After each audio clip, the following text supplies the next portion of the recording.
তামিল সিনেমার অভিনেত্রী শ্রুতি নারায়ণের 14 মিনিট দৈর্ঘ্যের একটি ভিডিও ফাঁস হয়েছে।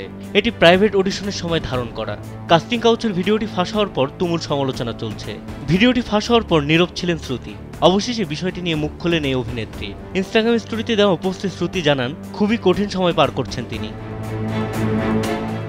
শ্রুতি বলেন, এই ধরনের কন্টেন্ট ছড়িয়ে দেওয়া কেবল রসিকতা মজার বিষয়, কিন্তু আমার এবং আমার ঘনিষ্ঠজনদের জন্য এটি খুব কঠিন পরিস্থিতি। বিশেষ করে আমার জন্য এটি খুব কঠিন সময়।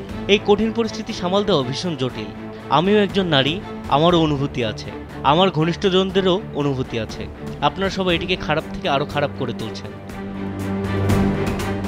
অনুরোধ জানানোর পাশাপাশি ক্ষোভ উগরে শ্রুতি বলেন, আপনাদের বিনীতভাবে অনুরোধ করছি, সবকিছু দাবানলের মতো ছড়িয়ে দেবেন না। তারপরে যদি একই কাজ করেন তবে আপনি আপনার মা বোন বা বান্ধবীর ভিডিও দেখুন, কারণ তারাও মেয়ে, তাদেরও আমার মতো শরীর আছে, সুতরাং তাদের ভিডিও উপভোগ করুন। তামিল টিভি সিরিয়াল দিয়ে ক্যারিয়ার শুরু করেন শ্রুতি। সিরাগারিকা আসাইয়ের মতো অনুষ্ঠানের মাধ্যমে পরিচিতি লাভ করেন তিনি। এটি স্টার বিজয় ও জিও হটস্টারে প্রচার হয়। বিনোদন ডেস্ক, কালবেলা।